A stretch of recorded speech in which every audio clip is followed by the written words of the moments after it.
Welcome.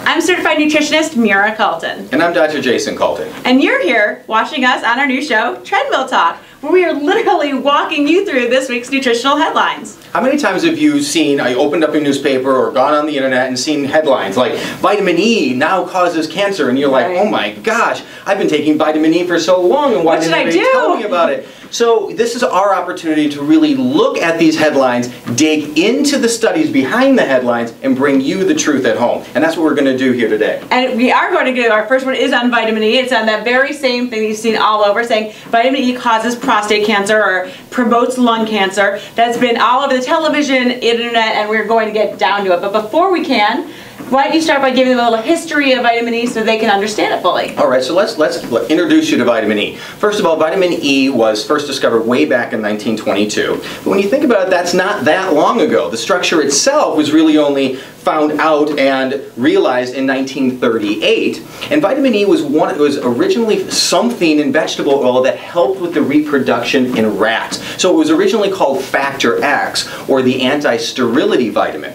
One of the things you should know about vitamin E is that it's one of 4 fat-soluble vitamins, along with A, D, and K, which just simply means that when you take vitamins A, D, E, or K, you want to make sure that you have some kind of fat along with it, because what happens is long-chain fats will help to stimulate bile acids in the body, and the body needs that bile acid in order to help to break down these fat-soluble vitamins. So it kind of takes fat to help to absorb and utilize these fats. Another thing that's interesting about the vitamin E family is it's a pretty big family. There's 8 members. Right. Most people don't realize, but there's the tocopherols and the tocotrienols. And actually, there's 4 members to each of those 2 families. So there's the alpha, beta, gamma, delta tocopherols, and there's the alpha, beta, gamma, delta tocotrienols. Right. Now, they all do different things in the body. Yeah. While the tocopherols are mostly known as these major antioxidants, it might surprise people to find out that the actual stronger antioxidant family is the tocotrienols. Yeah. And there's been some recent studies done about that. So it's actually the University of California, Berkeley study, and they said the tocotrienols are actually 40 to 60% more effective as antioxidants. So you want to make sure that you have all of them. Right, so that's right. So when you're looking at your supplement, whether you're taking a straight vitamin E supplement or you're looking at something like a multivitamin supplement like our nutrients, you want to make sure that it's got the full spectrum, like you said, of both types. And one thing else you want to look for is that vitamin E comes in 2 isomers, or 2 forms. It comes in something known as natural vitamin E, which can be easily recognized on the label of a supplement by a D in front of the D-alpha tocopherol. Often from palm fruit. That's often from palm fruit, and that's a great source of non-genetically modified vitamin E. And sometimes you'll see a DL, or the letters RAC in front of that alpha tocopherol. That signifies it's a synthetic vitamin E. Now, the important thing about the difference between synthetic and natural is that studies have shown that the body does not absorb the synthetic vitamin E the same way it does the natural. It's not as bioavailable, so it's just an inferior source. And also, they work best when all 8 are taken together. Yes. For example, there's some things that only the tocotrienols can do in the body. Lower lipids, DNA protection, anti-cancer, this will come in handy later, and they're also neuroprotective. Yes. So you want to make sure that you're getting the full family. So that'll be interesting for the study. Now, the study that I'm going to talk about was by a guy named Per Lindahl, and I apologize if I'm pronouncing your name wrong.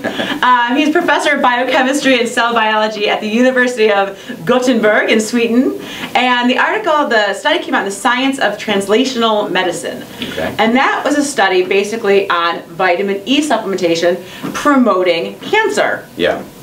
Now, this is really exciting. I mean, when you started to really dig into this, I got really angry. Yeah. I got really angry because all of the newspapers and even some of our friends and bloggers out there all posted what the media was saying. And I was like, well, that can't be possible, because it's always been said you should take antioxidants to get rid of cancer. Right. And there are some really good studies on that.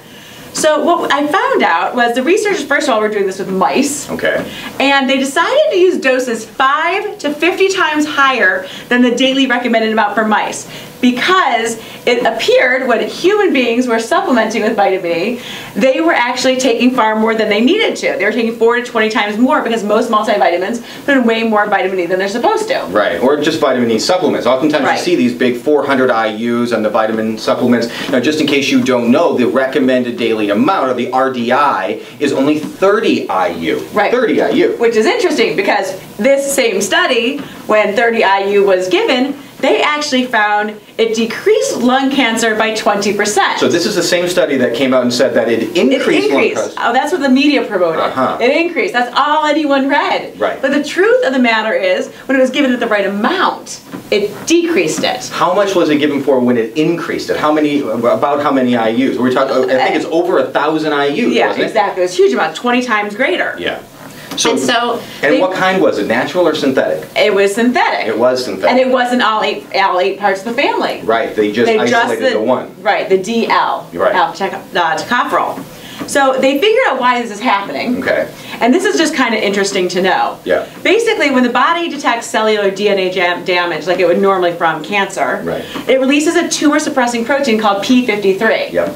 But when you megadose the vitamin E to this extent, it actually made it look like it wasn't being attacked. You mean the body didn't, it doesn't look like the body had cancer. Right. So it basically by hiding or masking the cancer, it basically didn't release the P53, right, and therefore the tumors grew faster because it was hiding it. So the higher vitamin D masked the body from seeing that masked the body that there was any cancer, so the body didn't respond to it. In the way it would normally, the tumor grew bigger. Exactly. But when vitamin E was given in regular quantities, 30 IUs, it reduced the growth by 20. We're doing exactly what it's supposed to do in the body. Where was that headline? Exactly. Nobody was talking about that. Okay. And so that was really, really angering. And additionally, even when they were asked about the, what you should take from their study, they said, like, this isn't on somebody who's healthy. Right. These rats all had cancer, right? Exactly. So they said this had nothing to do with anyone who was in a healthy state. This is important, though, for some people who do megadose vitamin E. It is dangerous. Obviously, we're showing that it's causing these tumors to grow faster. And certain populations do take vitamin E more readily. Yeah. Especially people who smoke cigarettes are often told that they should up their vitamin E. So obviously, this would be sharing with them that they should not be doing that. That would be bad advice. Do not megadose. We don't recommend you megadosing any vitamin, because when you put too much of anything,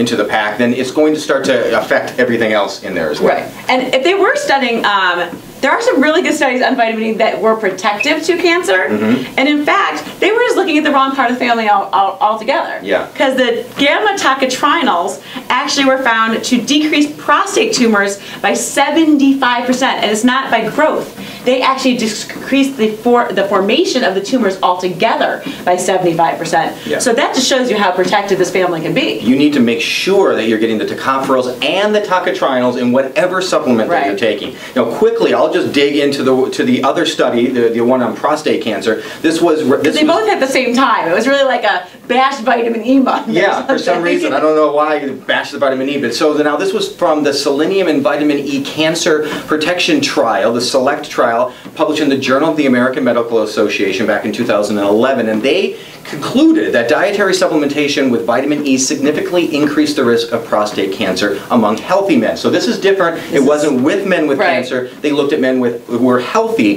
who were supplementing with 400 IU, again a megadose, right? 400 IU of synthetic alpha tocopherol, just the one family member. Which is silly. Now let's see why this is so silly. Now, wouldn't it stand to reason that if vitamin E was given in the amount that nature would provide it, that would be probably the best way to do it? Absolutely, we're all about that. But how much vitamin E does nature provide? You tell me. Okay, so an avocado. Avocado has a good amount of vitamin E. It's one of the richest sources of vitamin E. It has 6 IUs. Wow. It means it would take 5 avocados to get your 30 IUs. But to get 400 IUs, it would take 66 avocados. Well, no one's eating 66 Nobody's eating 66. The other high source of vitamin E is sunflower seeds. They have about 24 IU in a half cup. So you would need 8 cups of sunflower seeds to get 400 IUs. That's like a bowl of popcorn of just sunflower seeds just to get that. This is insane. You can see how ridiculous it is. So we're not set up to be taking in this high amount of vitamin E, then specifically synthetic vitamin E, or just one family member.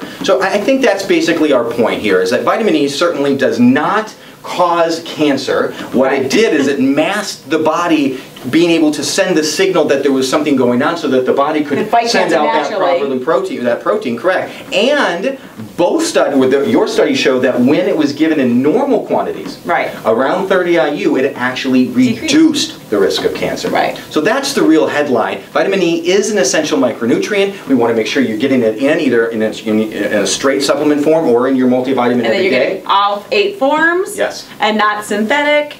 And also, we just want you to know, like, read the studies. Yeah. You know, when you're, or you can count on us to read the studies. Of course. But the great thing is, like, you know, they're going to try to push their, whatever the magazine and the newspaper's agenda is. And you just have to know that there's a lot more to the story than what's making the headlines. Right. Well, we hope this has been helpful. If you have any specific questions about vitamin E that we didn't answer, you can write us a note or contact us at caltonnutrition.com, or just leave a comment below this video.